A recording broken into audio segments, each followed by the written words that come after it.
Chers collègues, bonjour. Aujourd'hui, 26 janvier 2024, un comité social territorial a été tenu avec d'un côté bien évidemment les membres de l'administration et d'un autre côté les représentants du personnel.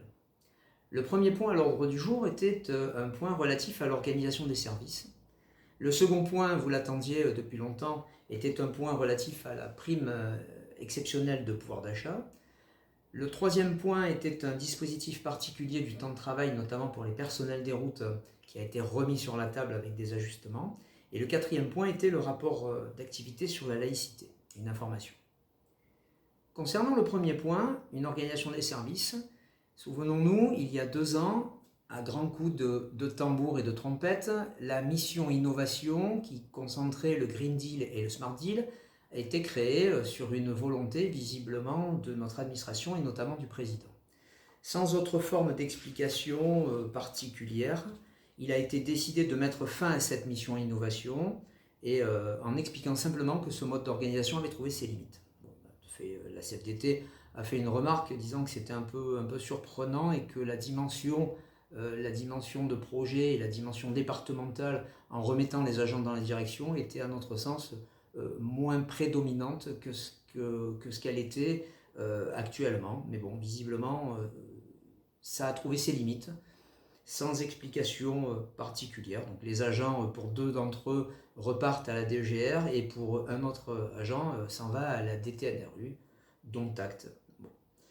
Le second point touchait à la prime exceptionnelle de pouvoir d'achat. C'était particulièrement attendu. Nous avions eu à la CFDT un courrier du président dans le dernier trimestre de l'année disant qu'il était favorable à l'application du décret. Et force a été de constater, notre surprise a été grande quand on a vu dans les documents la semaine dernière que sans discussion avec les syndicats, quels qu'ils soient, l'administration avait décidé de ne pas suivre le barème du décret tel qu'il est paru fin octobre pour la fonction publique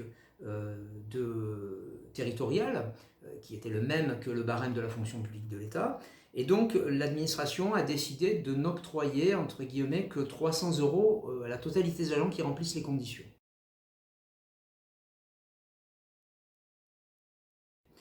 Donc nous sommes bien évidemment intervenus pour expliquer que les agents départementaux, les agents territoriaux d'une manière générale, ne sont pas des sous-agents de la fonction publique d'État, ce ne sont pas des agents de seconde zone, en quelque sorte, et que selon qu'on travaille dans les étages supérieurs de la tour Jean Moulin et qu'on travaille pour la préfecture au ministère de l'Intérieur ou qu'on travaille au bâtiment Mont des Merveilles et non pas au bâtiment Ferion ou dans les autres bâtiments et qu'on dépend donc de l'administration d'État, ben, écoutez, on pourrait percevoir par exemple 800 € parce qu'on a les conditions de ressources qui permettraient cette prime de pouvoir d'achat de 800 € et que nous, non, ben, comme on est des agents départementaux, eh bien on ne percevrait que 300.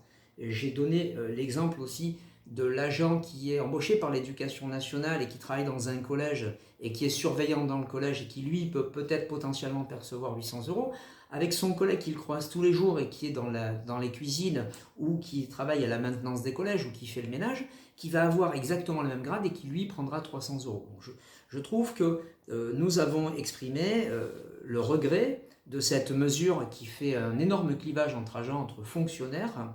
Et nous avons demandé clairement à ce qu'ils reviennent sur leurs décisions et qu'ils appliquent le barème proposé par l'État sans forme d'interprétation particulière. Donc bon, le directeur général nous a expliqué que les budgets départementaux ne permettent pas cette année, au vu de la crise et des droits de mutation qui avaient baissé, ne permettent pas d'octroyer plus de 300 €. Dont acte. En ce qui nous concerne, nous nous sommes donc abstenus sur ce dossier afin de ne pas bloquer les 300 € pour les agents qui remplissent les conditions, mais on a quand même fait part de notre extrême déception en la matière et nous avons quand même particulièrement souligné le fait que même si l'administration fournit 300 € et octroie 300 € en termes de pouvoir d'achat, 300 € brut, hein, je le dis bien, ce qui vaut à peu près à 250 € net, c'est à peu près 20 € imposables par mois pour lutter contre les problématiques de pouvoir d'achat. Donc remettons un peu les choses au clair, c'est le prix d'une bouteille d'huile d'olive quand même, pour des agents qui ne circulent pas avec des chauffeurs et des véhicules de service, hein, quand même, il faut le souligner, hein, on n'est pas tous logés à la même enseigne, eh bien, que c'est une mesure qui va quand même, malgré que ça soit un plus pour les agents, va quand même amener du mécontentement, et que même en voulant faire plaisir, je pense que les agents vont quand même être particulièrement déçus, et nous l'avons fait savoir.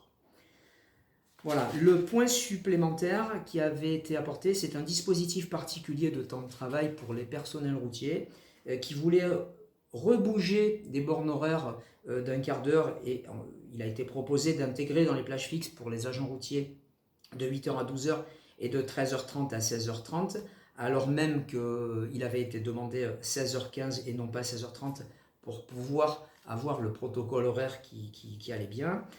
Nous avons aussi, avec la CGT, obtenu qu'une phrase soit supprimée, je vais vous la lire. Le passage à un cycle annualisé est possible avec des conditions d'application à fixer et à détailler ultérieurement par un document complémentaire. On a été 2 organisations à ne pas accepter cette phrase qui nous permettait de donner un chèque en blanc à l'administration en disant vous signez ce document, mais vous lui permettez de faire malgré tout ce qu'elle veut sur les horaires ultérieurement. Donc on n'a pas du tout été d'accord là-dessus, et l'administration a accepté de refuser, de gommer cette phrase-là.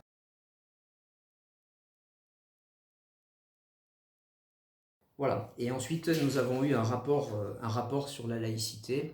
C'était un comité social territorial un peu compliqué, où l'administration voulait visiblement faire des efforts, mais n'a pas été au bout des efforts qu'elle aurait pu faire. Nous en restons intimement persuadés.